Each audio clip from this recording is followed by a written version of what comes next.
Muchas gracias, doctor. Bienvenido. Gracias, Anita. Buenas noches con todos los participantes. Ya nos habíamos presentado la semana pasada. Es un gusto empezar ya con la materia y vamos a dar seguimiento empezando con las preguntas del pretest. La primera pregunta de lo que me corresponde a mí, que es lo que voy a revisar, es el eje eléctrico del corazón se encuentra desviado, subrayado aquí con rojo en izquierda, a la izquierda cuando está entre 0 y 30 grados, más allá de menos 30, más allá de 120 y nada de lo anterior. Entonces la respuesta es más allá de menos 30 y vamos a hacer una explicación breve al respecto. El eje eléctrico del corazón normalmente está a más 60 grados y varía entre menos 30 y más 90 grados. Entonces la pregunta decía, la desviación a la izquierda es cuando el eje eléctrico del corazón está más allá de menos 30 grados. Todos estos detalles pues vamos a ir aprendiendo conforme avancemos en las clases. El pretest nos sirve a los docentes para hacer modificaciones en la didáctica del curso.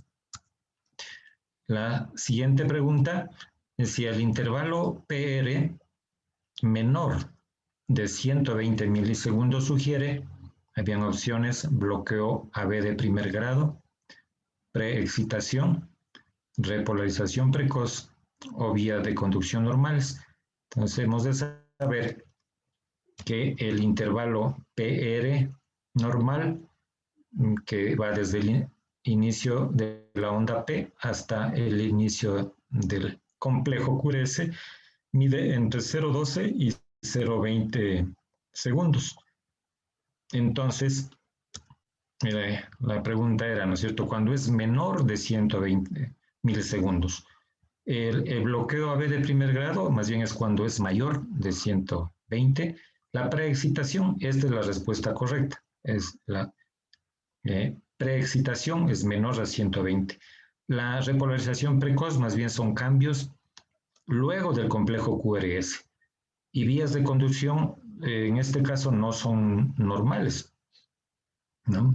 Por eso en la preexcitación es la respuesta. La siguiente pregunta decía que en la taquicardia paroxística supraventricular las ondas P pueden no ser visibles. Es correcto, la frecuencia va entre 120 y 200 latidos por minuto, también es correcto, y los complejos QRS son estrechos. Entonces las tres posibilidades son, y la respuesta es todo lo anterior. Entonces aquí vemos un ejemplo de lo que es la taquicardia paroxística supraventricular. Aquí vemos una onda T, no hay onda P, complejos estrechos y una frecuencia sobre 200 latidos por minuto. Entonces la respuesta era todo lo anterior. Aquí la pregunta, ¿son características de las contracciones ventriculares prematuras, es decir, los extrasístoles ventriculares, excepto aparecen antes del QRS esperado? El complejo QRS es ancho con morfología anormal. ¿Están precedidas de una onda P o todo lo anterior? Vamos a ver el ejemplo aquí, ¿no es cierto? Este es un latido normal. Aquí vemos la onda P, el complejo QRS y una onda T. Entonces, el extrasístole o contracción ventricular prematura aparece antes del nuevo complejo esperado normal, ¿cierto? Y es ancho, ¿cierto? Es ancho, característicamente es ancho. Y entonces, el excepto que decía están precedidas por una onda P, pues no tienen onda P, porque si tuvieran onda P no serían contracciones ventriculares, sino auriculares prematuras. Entonces el excepto están precedidas de la onda P. La siguiente pregunta decía que la principal manifestación clínica de la miocarditis, había opciones: disnea, dolor torácico, arritmias y fiebre. Esto, y es bueno anticipar como parte de la miocarditis por COVID, ¿no es cierto? Hemos visto pacientes, claro, que es difícil diferenciar o no. Normalmente por el proceso respiratorio del COVID, pues el paciente tiene disnea. Y cuando tiene dolor torácico, uno piensa que podría ser ya que tiene neumonía. Y entonces, pero justo para poder pensar y diferenciar luego en qué es miocarditis, la manifestación principal es la disnea, no el dolor torácico. Sí hay arritmias y puede haber fiebre, pero la disnea es la principal manifestación. Sí, la siguiente pregunta: son cambios electrocardiográficos en la miocardiopatía dilatada, es decir, cuando hay ya insuficiencia cardíaca. Cambios en el segmento ST y en la onda T, sí. Trastorno de conducción, también. Y ectopia ventricular, es decir, extrasistolia, también. Entonces la respuesta era todo lo anterior.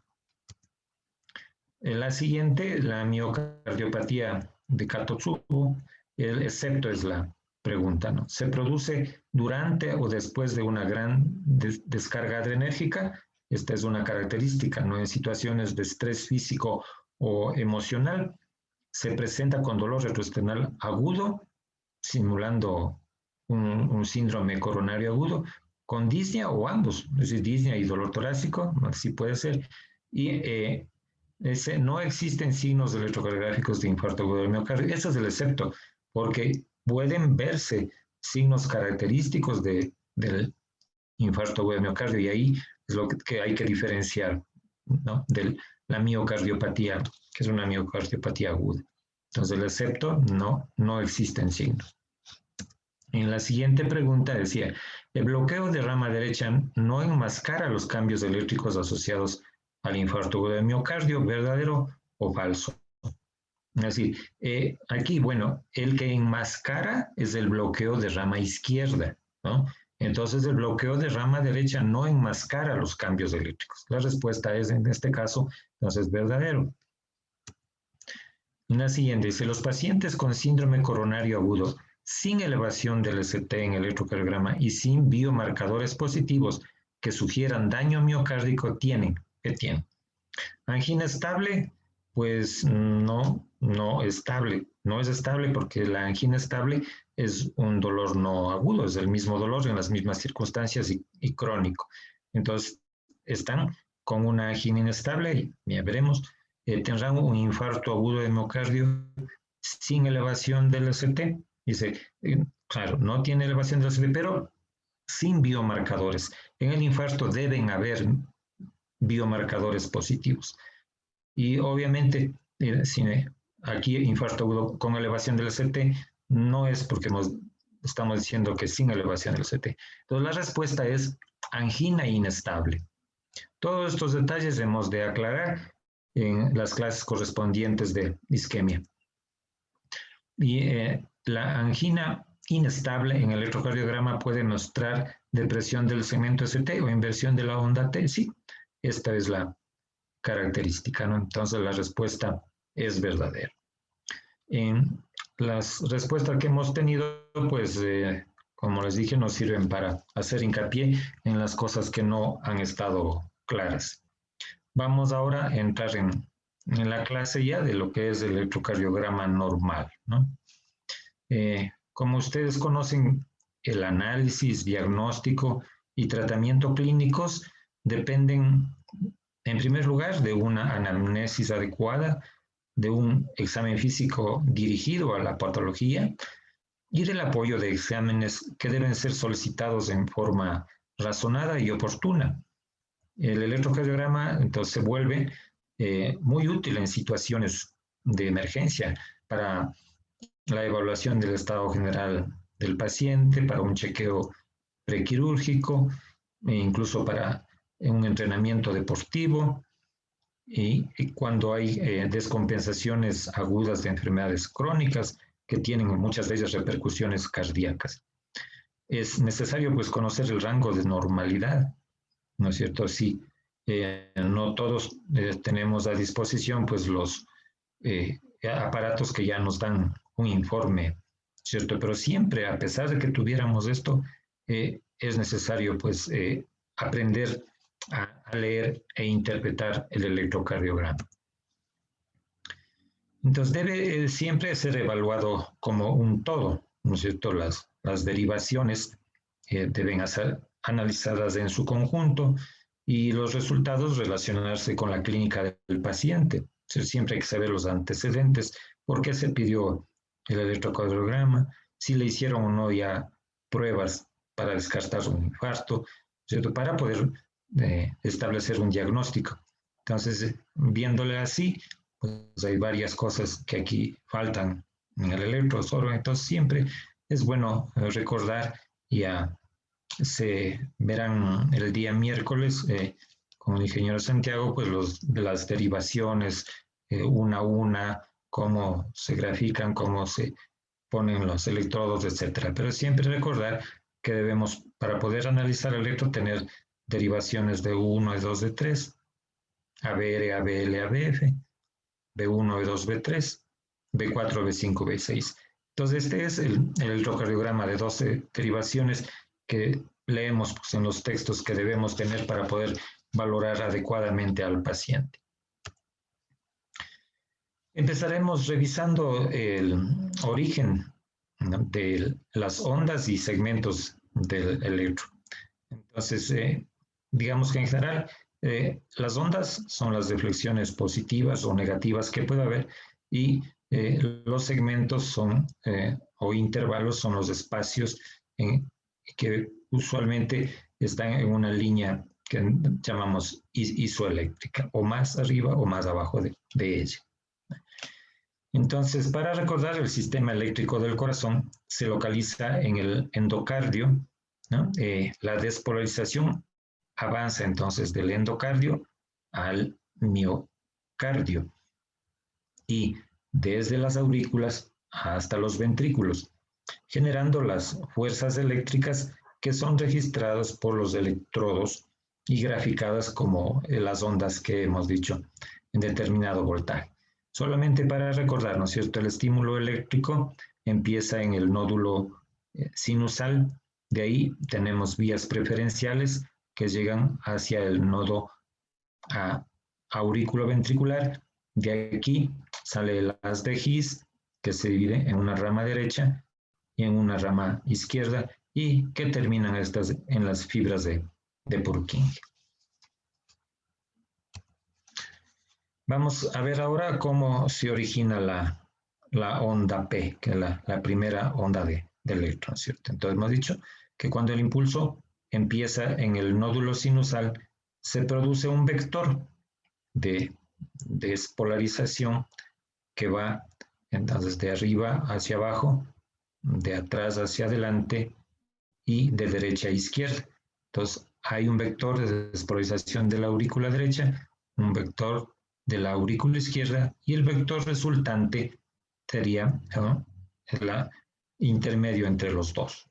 Entonces, de acuerdo a en dónde se encuentra el electrodo que es en esa actividad, es la forma que va a tener la onda P. Entonces, normalmente, pues la onda puede durar de 80 a 110 milisegundos y de una amplitud o alto, diríamos normal, de hasta 2,5 milímetros o milivoltios o cuadraditos, ¿no? Su forma normal es lisa y redondeada, ¿no? Y usualmente la primera parte de la onda P corresponde a la aurícula derecha en la parte ascendente y la parte descendente corresponde a la aurícula izquierda. Entonces, esto recordar, ya que en la patología, pues los cambios se ven de acuerdo a si son en la rama ascendente o en la rama descendente.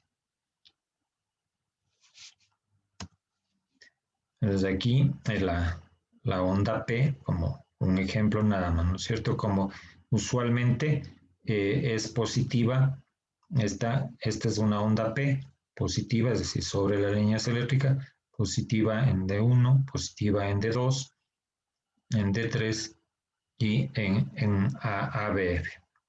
Y suele negativa en ABR. Entonces, eso debemos fijarnos. Siempre ABR tiene ondas, y los complejos son negativos, ¿no? Tanto de la onda P, del complejo QRS, como de la onda T en ABR. En eso debemos fijarnos para ver incluso si el electro está bien tomado.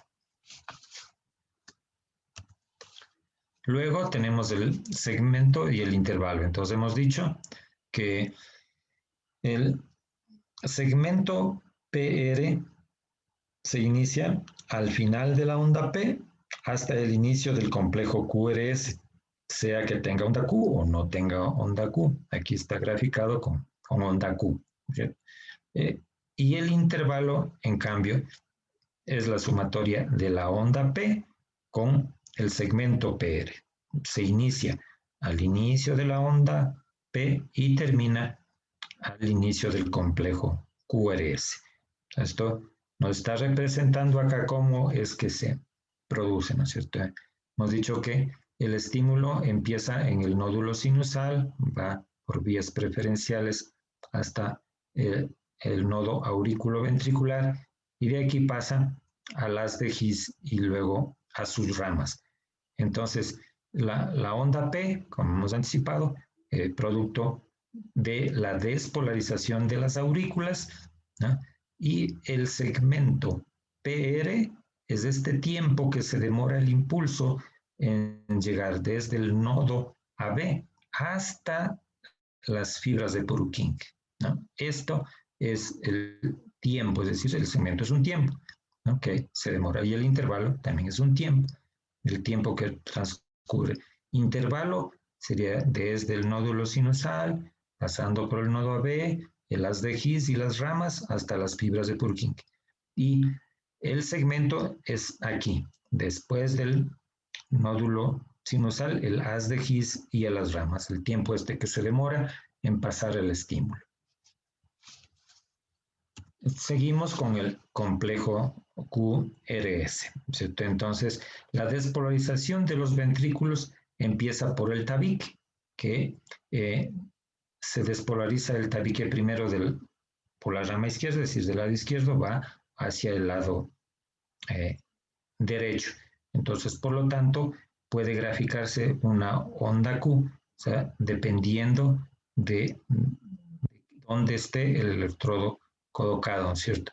Si estamos aquí en B1, entonces estaremos viendo la punta del vector y en ese caso será una R. Pero si estamos acá en B5 o B6, lo que estamos viendo es que el vector se nos aleja, hemos dicho de izquierda a derecha, entonces estamos viendo la cola y ahí se grafica la onda Q. Entonces, el origen de la onda Q es la despolarización del tabique interventricular que ocurre de izquierda a derecha. Luego se despolariza la punta del corazón, ¿cierto? Entonces, al despolarizarse la punta del corazón, se va a formar la onda R, la rama ascendente de la onda R. En tercer lugar, el tercer vector que se llama es de la base, ¿no? del ventrículo, tanto del ventrículo izquierdo como del ventrículo derecho. Y como normalmente la musculatura del ventrículo izquierdo es mucho más grande que la del derecho, entonces el eje usualmente está hacia el lado izquierdo y por tanto entonces se completa una onda R positiva. Y finalmente, el cuarto vector que se llama de despolarización ventricular es los segmentos basales de los ventrículos y lógicamente se grafica como una onda negativa u onda S. Igualmente, dependiendo del sitio en que veamos sea de 1 o de B6. El intervalo QT que debemos referirnos entonces es el tiempo desde el inicio del complejo QRS hacia el final de la onda T, ¿no? Entonces, correspondería a la despolarización, que es ventricular, que corresponde al complejo QRS, y a la repolarización, que es la onda T. Ese es el intervalo QT. Ya veremos luego alteraciones que se pueden producir cuando desarrollemos la materia. Esta normalmente en la derivación B1, la onda R es pequeña y luego sigue aumentando de voltaje o amplitud y en B2 más grande, en B3, entre B3 y B4 usualmente se iguala en magnitud a la onda S. Entonces esta es lo que se llama la zona de transición, B3 y B4, y se mantiene más grande la R hasta B6. Entonces esto no es como normalmente debe verse. Esta se llama la progresión del primer vector, es decir, de la onda R. Pasamos luego al segmento ST, ¿no es cierto? Entonces, el segmento ST, esta es la línea isoeléctrica, entonces empieza al final del complejo QRS, en el llamado punto J, termina al inicio de la onda T. Normalmente es isoeléctrico. Y indica pues el inicio luego de la despolarización, que es el complejo QRS, entonces, y antes de la repolarización, que es la onda T, tenemos este tiempo que es el segmento ST. Se presenta luego la onda T. Entonces, la onda T nos representa la repolarización de los ventrículos, ¿no? Entonces, la repolarización usualmente va desde afuera hacia adentro, es decir, desde el miocardio hacia el endocardio. Y por eso, usualmente, entonces sigue la imagen, diríamos, distinta o similar del complejo QRS. Igual, dependiendo de en qué derivación estemos mirando, se grafica la onda T. Entonces, hemos dicho, normalmente la onda T pues tiene una parte ascendente más lenta y una parte descendente algo más rápida, ¿no? Suele ser redondeada y ligeramente asimétrica, como se la ve aquí. Vamos luego al intervalo QT, ¿cierto? Desde el inicio del complejo QRS hasta el final de la onda T. Corresponde entonces aquí al tiempo que va de la despolarización ventricular que es el QRS, y la repolarización ventricular, que es la onda T. Entonces, normalmente va entre 320 y 400 milisegundos, ¿no? Se incrementa esto hasta 430 en varones mayores de 50 años y hasta 450 en mujeres. Varía el QT según la edad, el sexo y la frecuencia cardíaca, entonces, por lo cual es necesario usar el QT corregido, que normalmente es menor de 440 milisegundos, y aprenderemos que hay varias fórmulas y también imágenes, páginas web para el cálculo. Y la onda U usualmente sigue a la onda T, suele presentar su misma polaridad. Esta es una onda T aplanada y esta es una onda U, ¿no? Aquí para solamente didácticamente enseñar. Entonces se considera una amplitud normal de hasta 0,05, es muy chiquita, se ve principalmente en B3 y representa la repolarización de los músculos papilares. Entonces, vamos luego a empezar a ver la lectura del electrocardiograma, ¿cierto? Entonces, primero es necesario asegurarse de que el electro esté bien realizado y determinar los valores estándares de la velocidad del papel que vemos aquí en este es el gráfico de la estandarización. Entonces decimos qué velocidad o tiempo, ¿cierto? Son las horizontales y la amplitud o voltaje es a vertical. Entonces esta imagen aquí que vemos, los valores estándar que se llaman, ¿cierto? Entonces la amplitud o voltaje son 10 milivoltios, es decir, ahí por cada 1 milivoltio son 10 milímetros, 10 cuadraditos chiquitos.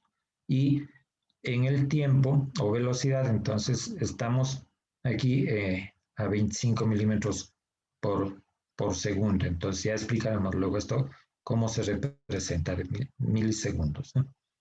Entonces son 5 cuadraditos de ancho, diríamos, y 10 cuadraditos de alto para la estandarización usual que se utiliza. Entonces, debemos revisar que están las 12 derivaciones, como hemos dicho, de 1, B2, B3, AB, ABL, ABF, B1, B2, B3, B4, B5, B6, y incluso en algunos vemos que se hace un D2 largo que decimos, ¿no? Que para ver el ritmo. Luego veremos su utilidad. Entonces, así como vimos la secuencia de la formación de las ondas, vamos a ver que para la lectura del electrocardiograma seguimos la misma secuencia, ¿no es cierto? El ritmo, la frecuencia, veremos luego el eje, los tres primeros, ¿no? Ritmo, frecuencia, eje, luego la onda P, el intervalo PR, el complejo QRS, el punto J. El segmento ST, la onda T, el intervalo QT, el QT corregido, QTC, y la onda U. Entonces, técnicamente seguimos eso. Entonces, el ritmo normal, tenemos cardíaco es sinusal, ¿no es cierto?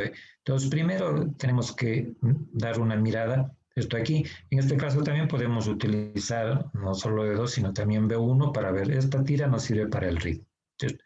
Entonces damos una mirada y vemos, ¿hay ritmo o no hay ritmo? O sea, vemos, hay ritmo, ¿no es cierto? Entonces, si no hubiera ritmo, es decir, que las ondas, los complejos seguirían así, entonces sería una arritmia. Entonces vemos que no hay arritmia, que es un ritmo.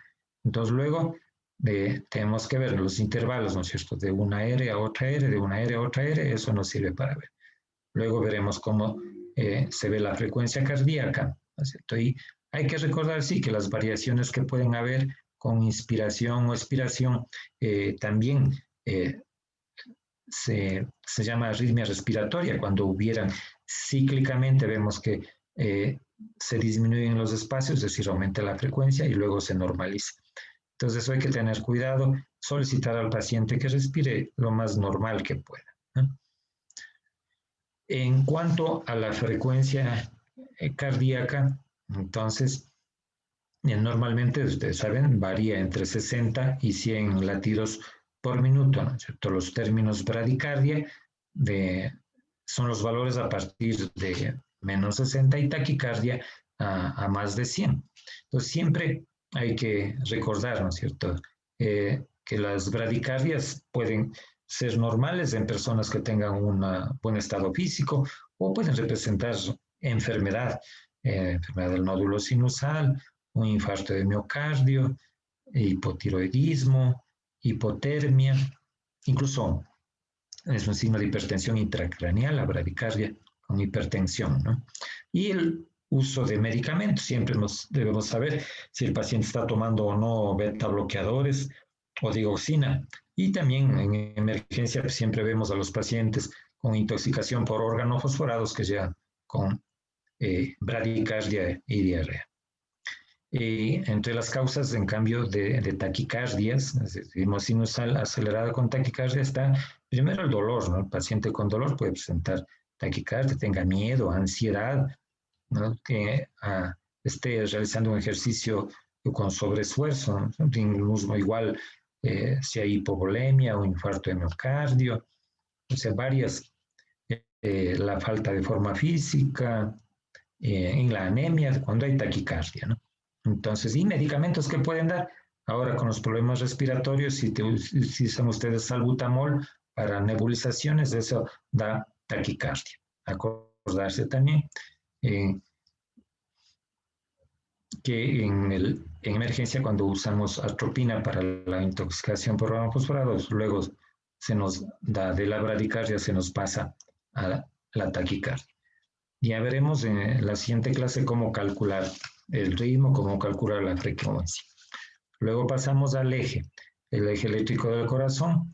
Hemos dicho que está dado por el eje del QRS, ¿no? Que es la onda de despolarización normalmente va. Imagínense que esto fuera un reloj. Aquí están las 11, las 12, aquí las 5, las 6. Entonces el eje normal va así, entre las 11 y las 5, a 60 grados está. En un rango, ya hemos dicho, entre menos 30 y más 90. Entonces, para calcular el eje, se suman las ondas positivas o las ondas en general, lo que se vean en la derivación de 1, de 2 y de 3.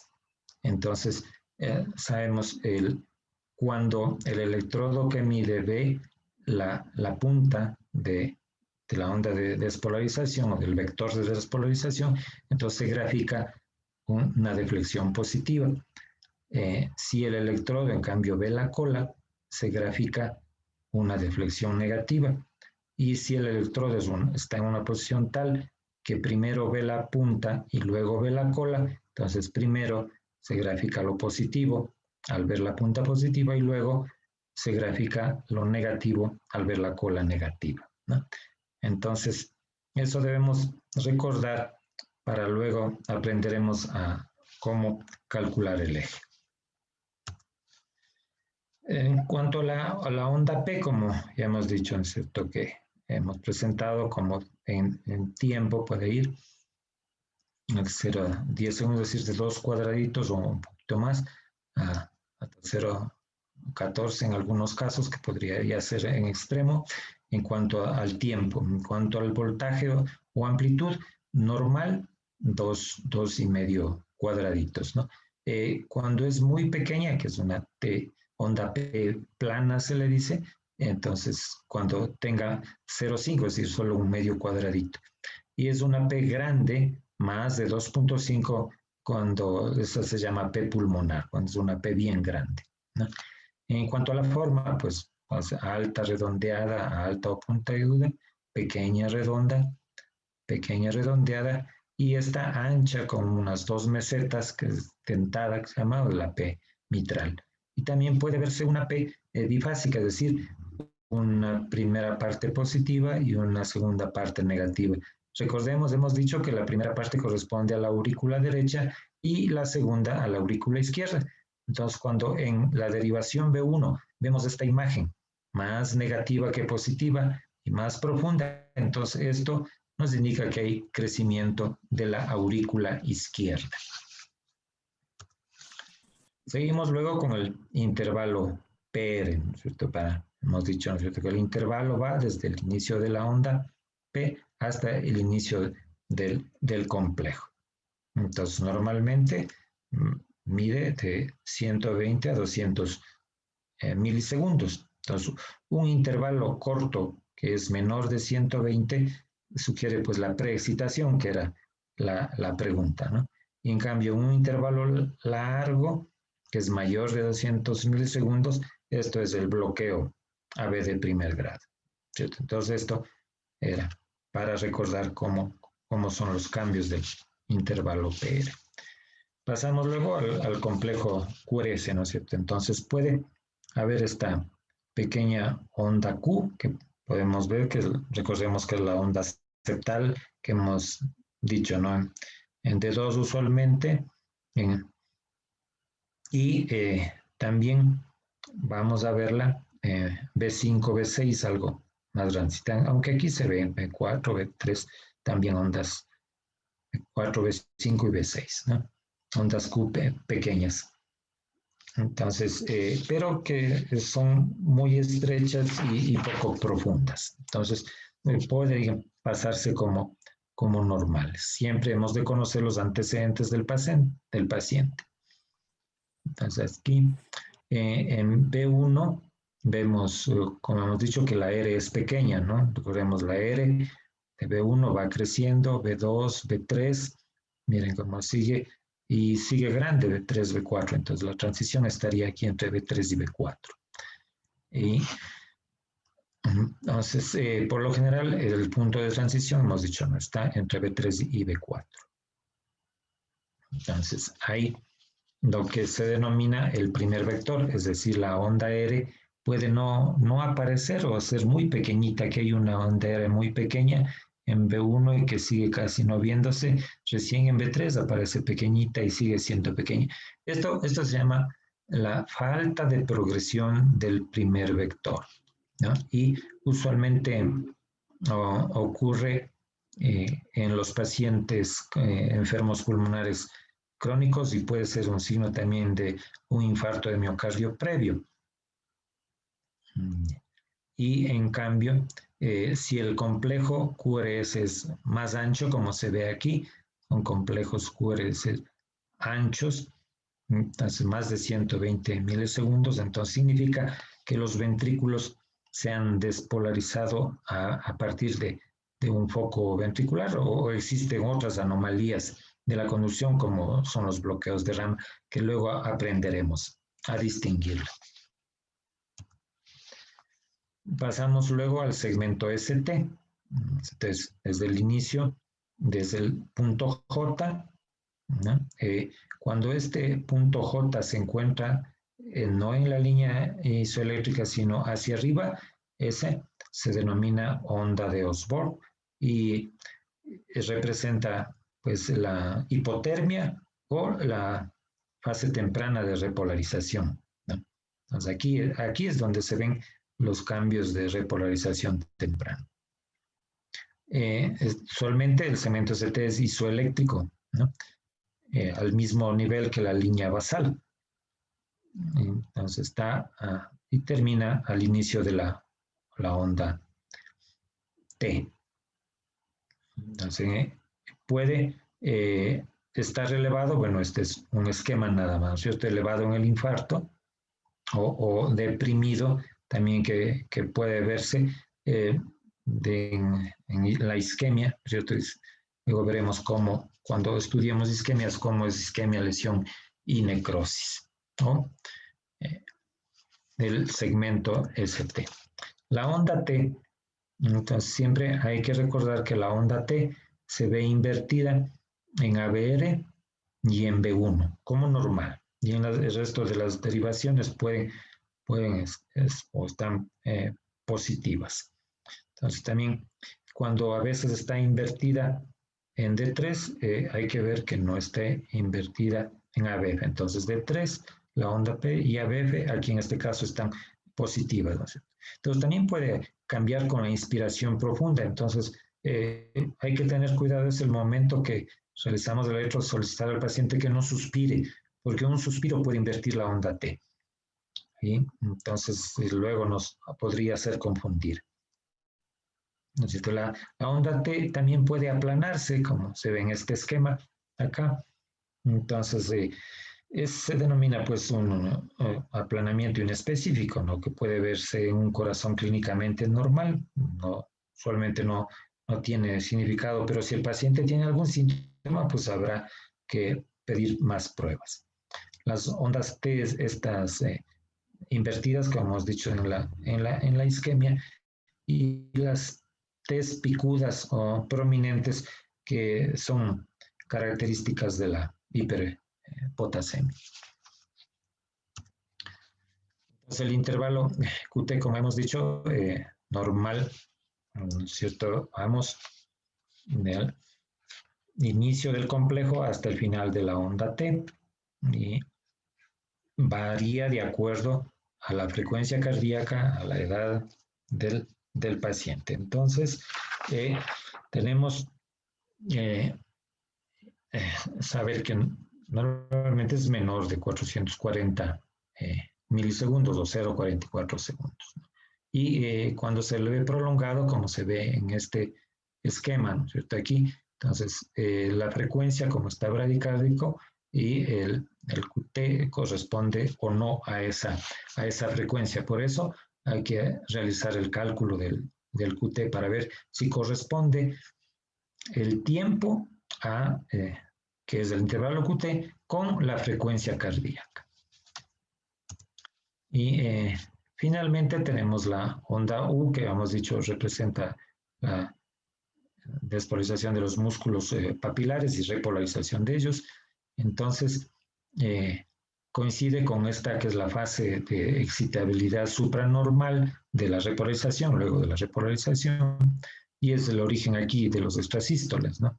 Es característica más bien de la hipopotasemia y también puede observarse en personas normales. Entonces, claro, aquí miren ustedes un electrocardiograma que, digamos, siempre debemos recordar la secuencia que vamos a seguir, ¿no es cierto? Hemos dicho ritmo, frecuencia, el eje, luego las ondas, onda P, el PR, el complejo QRS, el punto J, el ST, la onda T, el intervalo QT, el QT corregido y ver si hay onda U o no se presenta. Entonces, esto ha sido una primera aproximación a cómo se han producido las ondas del electrocardiograma, qué esperar de un electrocardiograma normal y alteraciones, variaciones de la normalidad. Gracias por la atención y estoy atento a